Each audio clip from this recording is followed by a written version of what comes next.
I used to believe that if you gave your children everything, your time, your trust, your quiet sacrifices, they'd grow up knowing how to give that back, in some small way.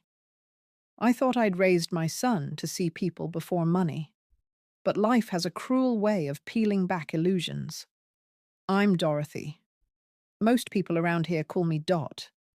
I'm 67 years old, widowed for nearly 12 years now. I worked over 4 decades as a school librarian, the kind with thick glasses, alphabetized spices, and a biscuit tin always filled for the neighborhood kids. I wasn't rich, but I was steady, careful. I counted pennies when others weren't looking, never spent on vacations, never bought anything full price unless it was a gift. I built a small retirement fund that way, bit by bit. Coupons, savings bonds, second-hand clothes, a car that rattled but ran, and no air conditioning during summer months. That fund was supposed to be for medical emergencies, or maybe a senior community down the line. Not trips, not luxuries, not betrayal. David, my son, was always charming. He got that from his father. Tall, with an easy laugh, and a way of making you believe he cared deeply about what you were saying. He married Mandy when he was 27. She was sharp and opinionated, always chasing the next big thing: better houses, better cars, better schools for their kids. On the outside, they looked like a successful family. On the inside, I was beginning to see cracks. David started visiting less, but the requests for help came more often. A couple hundred for this, an early loan for that. Just until next payday, Mum. And I always said yes, because isn't that what we do? Even when my back ached and my knees protested, I made sure I was available. I sewed costumes for their kids' plays. I babysat when they had conferences. I never said no. Not once. Then, one Wednesday afternoon, just a week before this all began, David showed up at my door. No call beforehand. Just knocked and stood there, looking a little flushed and a lot uncomfortable. "Mandy and I are taking the kids on vacation," he said, stepping inside. "We've been planning this for years." I smiled. "That sounds lovely. You all deserve a break." He hesitated. "Well, we hit a bit of a snag. The resort required full payment up front, and the bank froze one of our cards because of a transaction mistake last month." That's when he started explaining how they needed a temporary solution. My backup card, tied to my retirement savings, wasn't something I gave out freely. In fact, I'd only used it myself a handful of times. But David knew about it, and he asked just for a week, only for the hotel and maybe the flights. He swore he'd repay it the minute they returned. I could hear Mandy's voice in the background on speakerphone, nudging him. "She always helps.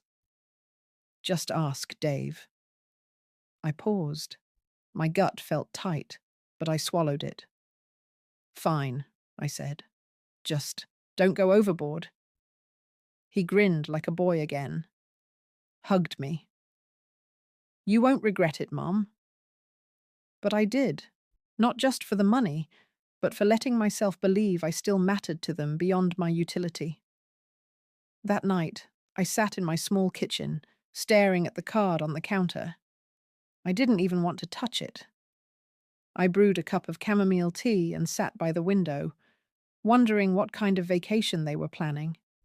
Maybe some budget resort, maybe a trip to the mountains. I didn't know that by the next morning, the charges would start rolling in, and each swipe would feel like a slap to the face. I didn't know then that my name wasn't just helping pay for their vacation. It was their vacation. And they never intended for me to know the full truth. 3 days. That's how long it took for my stomach to knot. At first, I told myself not to worry. Maybe they were just busy, enjoying their vacation, focused on the kids, soaking up sun somewhere along the coast. I'd sent a little message to David just to check in. Hope the kids are enjoying the beach. Let me know if everything's okay. No reply. The next morning, I logged into my online banking account to take a look, just to be sure everything was under control. I don't know what I expected. A few hotel charges, maybe a plane ticket or two. Instead, the screen filled with transaction after transaction, rolling in like waves I never saw coming. $2,137, boutique hotel in Cancun, $489, airport lounge passes $860, fine dining at something called El Mar de Cristal, $3,120, jewelry purchase $300, wine tasting tour, $1,400. First class upgrade on the return flight, my heart sank. Not just because of the numbers, but because it was all in my name. Every booking, every reservation. The hotel receipt was emailed directly to my inbox, and there, in black and white letters, reservation under Dorothy McKinley. I stared at the screen in silence, the cursor blinking at me like it was mocking how foolish I'd been. They didn't just use my card. They used me, my name, my identity, my years of saving, my care. And they weren't even hiding it. Not a single update. Not a thank you. Not even a, "Hey, Mom, we're using your name for the booking. Hope that's okay." They'd just taken it, like it belonged to them. I called the bank. A young man answered, too cheerful for the hour. I asked him about the charges, and he kindly explained that since the card was issued in my name and I hadn't reported it stolen, I'd be liable for all usage unless I could prove fraud. "But I didn't authorize half of these," I said quietly. "They said it was just the hotel." He hesitated. "I understand, ma'am. But since it was given voluntarily and not reported until now—" His voice faded into protocol and disclaimers.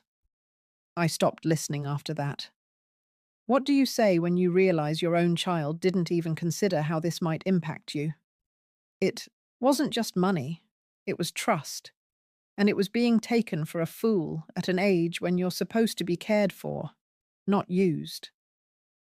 That evening, I tried again, texted David one more time. "David, can you please call me when you get a moment? I need to talk to you about the card." Hours passed. Nothing. So I opened the bank portal again. Another charge.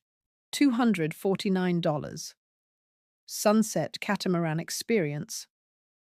They were sailing on my retirement, laughing, drinking cocktails, taking selfies on a boat, while I sat in a quiet house with a leaky faucet and a half-used tea bag. And the cruelest part? I knew he wouldn't have told me if the card was maxed out. I would have just seen the overdraft notice in the mail weeks later. My hand trembled when I reached for my planner. Inside was a sticky note, carefully written in my own handwriting from years ago. "You are allowed to say no, even to family." I'd written that after reading a column about boundaries. I remember it made me cry. But I never followed it. Until now. I was raised to believe that family came before everything. But I've learned, too late, that family who only sees you as a wallet isn't family. It's liability dressed in familiarity. And liability can cost you everything if you let it go unchecked. So I made a decision. Tomorrow, I was going to do something I'd never done before. Take control, not with rage, not with yelling, but with silence and a few clicks of a button. And next time they tried to use me, they'd have to explain it to someone with a badge. The next morning started like any other, quiet, still, and lonely. I made oatmeal with brown sugar and sliced half a banana, sat by the window and watched the wind stir the leaves. But something inside me had shifted. I wasn't just sad anymore. I was cold, not cruel. just done. I decided to send a little package to the kids, my grandbabies, just a few trinkets, some candy from our local general store, a beach-themed puzzle, and 2 postcards that read, "Wish you were here," even though I wasn't the one on vacation. I wanted them to remember me as something more than a bank account or a burden. I still believed there was goodness in them, because they were still young. Maybe they could grow into better people than their parents. I called my neighbor Gladys, who still drove, and she helped me take the package to the post office. We stood in line for a while, chatting about the weather and the school board's latest drama. Normal things. It felt good to just be Dot for a moment. Not Mom, not the woman they were draining, not the widow behind the money. When I got home, I texted Mandy to ask for the hotel's full address, just so the package wouldn't get lost. I wish she hadn't responded. I wish I could have held on to the benefit of the doubt just a little longer. But she did, and her reply burned through me like acid. "We're on vacay. Can you not stress us with random stuff, Ren? We'll talk when we're back. The X." That was it. No punctuation, no warmth, no acknowledgement that I was her husband's mother. Just a cold dismissal like I was a telemarketer. I sat there, holding the phone, rereading the message over and over, and with each word, my chest tightened. My hands went still. My tea cooled on the counter, forgotten. They were on vacay, paid for with my future, and I was the stressor? I thought back to the years I held that family together with my bare hands. When David and Mandy were between jobs, who paid their rent? When the kids were sick, who drove 2 towns over with chicken soup and Tylenol? When Mandy had her gallbladder surgery, who stayed up all night on their couch so she could sleep? Me. And now, I was an inconvenience. I put down the phone and walked into the spare bedroom. That's where I keep the old boxes, the ones filled with papers from my husband's death, my pension letters, tax returns, and the account folder where I tracked every dime in that retirement fund. I sat on the edge of the bed and opened it. There, tucked between receipts and statements, was a Mother's Day card David had made when he was 10. It was hand-drawn, sloppy but sweet. "To the best mom in the world. When I'm rich, I'm going to buy you a castle." That little boy had vanished. Somewhere along the way, the love turned into entitlement. Maybe it was my fault. I gave too much. I never said no. I wanted to be needed so badly after my husband died that I let myself be used. But no more. Not now. Not after that text. So I brewed another pot of tea. Not for comfort, but for courage. I picked up the phone again, but this time, not to text. I called the bank's fraud department. The woman on the other end asked for my name, account number, and the reason for my call. I told her everything.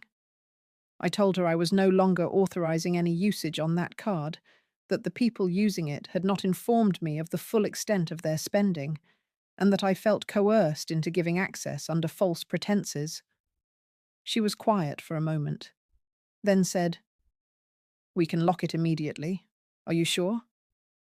I closed my eyes, took a breath, and whispered, "Yes." And in that moment, something settled inside me.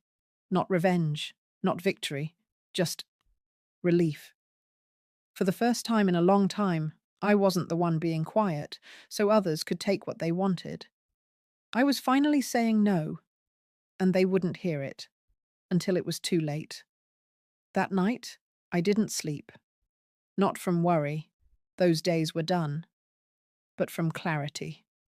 There's a strange stillness that settles in your chest once you've made a decision that can't be undone. I sat in my old recliner, wrapped in a crocheted blanket I made back when my hands were stronger, my eyes sharper. The house was dark, except for a dim lamp and the quiet hum of the refrigerator in the kitchen. I waited for morning. At exactly 8:02 a.m., I called the bank again. A different woman answered this time. Calm, patient sounding. I gave her my details and said, I'd like to freeze all activity on my retirement card, effective immediately. She asked, would you like to place a temporary hold or file for unauthorized use? I leaned back and said quietly, I'm filing it. They misused my name, booked a vacation in my name, and charged things they never told me about. She asked if it was stolen. I said, no. Worse. It was taken for granted. There was a silence on the line. I think she understood, more than her job allowed her to say. I confirmed the charges and told her every purchase after the hotel was without my clear knowledge or approval.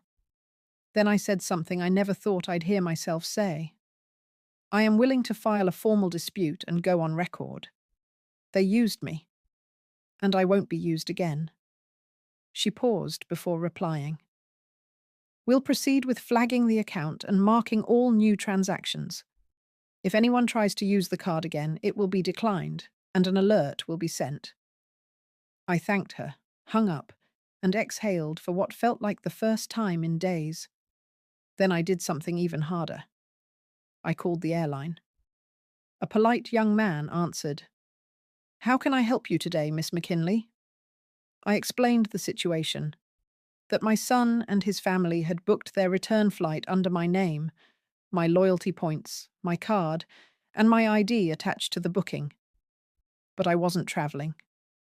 He clicked away for a while, then said, Yes, the return flight tomorrow lists you as the primary ticket holder. You're not travelling? No, I said firmly. I never intended to, and I do not give permission for anyone to fly under my name. There was a long pause. Ma'am, we take identity-based travel fraud seriously. We'll need to verify who is actually boarding this flight.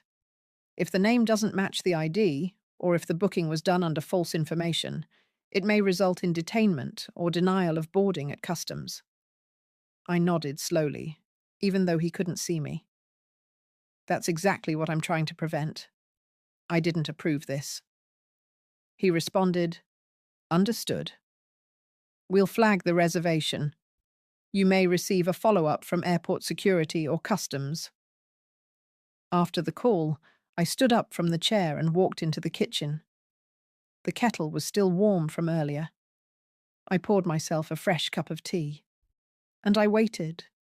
There was no anger in me anymore, only a quiet anticipation, because I wasn't doing this out of spite. I was doing it to reclaim something they didn't even know they'd taken, my dignity.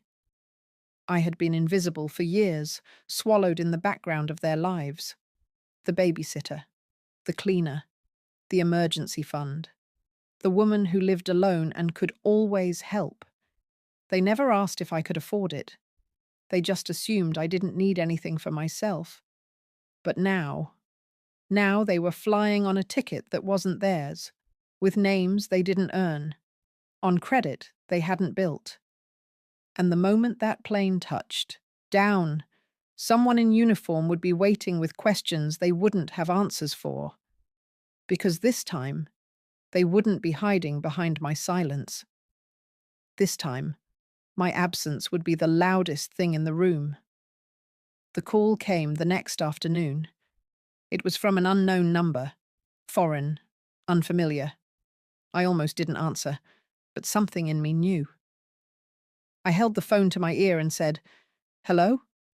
A woman spoke, her voice clipped, professional, serious. Mrs. Dorothy McKinley? Yes.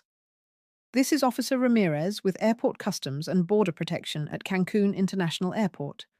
I'm calling to inform you that a party attempting to board a flight using your name and financial credentials has been detained for verification. I closed my eyes. They said they're your family, she continued, but there's a discrepancy between the names on the booking and the identification presented at check-in. She paused, giving me space to speak. I didn't rush. I simply said, They are not authorized to travel in my name. Another pause. Thank you for confirming. We'll proceed accordingly. That was it. No drama, no yelling, just a moment of pure, unshakable stillness. I hung up and set the phone down on the table like it was made of glass. Then I looked around my house. Everything was quiet, but I imagined the scene unfolding thousands of miles away. David and Mandy standing there, confused, irritated, red-faced. David, trying to talk his way through it, insisting, "It's my mum's name. She let us use her account." Mandy, arms crossed, huffing in disbelief. "This is a misunderstanding. We were just helping her use her points." But customs doesn't deal in misunderstandings when the paperwork doesn't line up.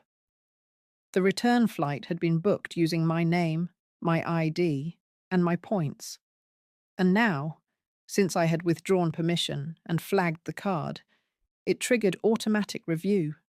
They were held for hours, questioned, required to provide full explanations. And the final sting? They were told they could not board the flight unless they rebooked under their own names, using their own payment methods, and not the frozen card that was now useless. They had to buy new tickets at airport pricing. Expensive. Last minute. No loyalty points. No upgrades. They missed their scheduled flight. Their luggage was delayed. The kids were tired, hungry, confused. They called me. Twice. I didn't answer. I let it ring, then go silent. Because for once, the silence wasn't mine to carry. The second time they called, I stood in my kitchen, folding laundry slowly as the ringtone echoed from the phone on the counter. I watched it flash, and I let it die. They left a voicemail. "Mum, it's David. This is really serious. We're stuck. I don't know what happened, but please, just call me back. Please. Mandy's freaking out." He sounded small, panicked. I thought I'd feel guilty, but I didn't. Because I remembered all the times I'd been left to clean up their messes, the tears I'd hidden, the bills I'd paid, the dignity I swallowed, again and again, so they wouldn't feel discomfort. Now, for once, they had to face the discomfort themselves, and I didn't have to raise my voice. I didn't have to argue. All I did was tell the truth, that they weren't me, and they had no right to pretend otherwise. That night, I slept. Not well, but deeply, like a woman who had finally stopped apologizing for existing. They came back on a Tuesday. It was just after noon. The sun was high, the air still. I was trimming the rose bushes out front, careful not to bend too much at the waist. I saw the car pull up and knew before they even stepped out, that entitled hum of the engine, the careless slam of the doors. David walked ahead, Mandy trailing behind. Both of them looked tired, tanned, but tight in the jaw, like their smiles had melted on the tarmac. They didn't even glance at each other. I didn't move from my spot in the garden. I kept trimming. "Mum," David started. His voice wasn't soft. It wasn't angry either. It was the voice of a man who couldn't believe the help he expected had dared to draw a boundary. Mandy folded her arms. "We need to talk. Now." I stood up slowly, leaned on my shears and looked them over. Their vacation had left them burned, not just from the sun. David took a step forward. "What the hell was that, Mom? You embarrassed us. You humiliated us. In front of our kids." My eyes didn't flinch. "Did you explain to them whose name was on the card? On the ticket? On the hotel bookings?" He blinked. "It wasn't like that." "Oh, but it was," I said. Mandy rolled her eyes. "You acted like we stole from you. We were going to pay you back. We've been through a lot lately and you made it 10 times worse." I took a deep breath. "Did you ever intend to tell me how much you spent?" David's mouth opened, then closed. Did you think I wouldn't notice? Or that I wouldn't care because I'm old and alone and quiet? He looked away. I didn't freeze that card because I wanted revenge. I froze it because I finally realized, after 67 years of saying yes, that you only remember me when I can be used. Mum, that's not fair, David began. What's not fair is using my name like it was a free pass, I snapped. What's not fair is spending thousands of dollars I worked decades to save, while I sat in a cold kitchen hoping you'd send a picture. What's not fair is being treated like a burden unless you need me. Mandy muttered under her breath. This is ridiculous. I turned to her. Do you know what ridiculous is? It's a grown woman texting her husband's mother to stop stressing her with a question about sending her grandkids a gift. It's standing in my garden now, angry that your vacation ended with consequences. David stepped forward, tone shifting. Okay. Look, we messed up. But can we just talk inside?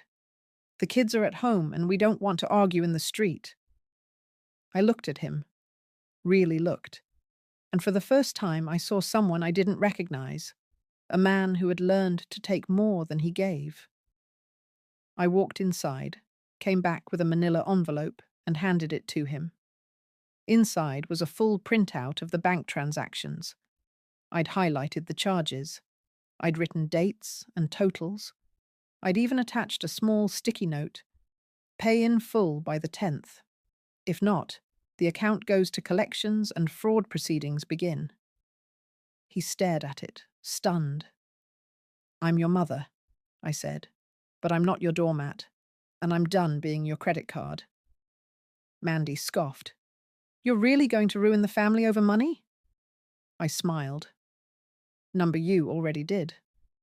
Then I walked up to the front door, and before David could say another word, I closed it, softly, deliberately, not in anger, but in peace, the kind of peace that only comes when you finally choose yourself. 2 months passed. David didn't call. Mandy didn't text. The money never came. At first I thought I might feel regret, that little voice inside, the one that whispers, you should have just let it go, tried to crawl back in. But I didn't let it stay long. Because every time I walked past my mailbox, I saw the manila folder with copies of those charges. I'd posted a reminder on my fridge with the words, this was not love. This was theft wrapped in family ties. The bank processed my fraud claim. The investigation started.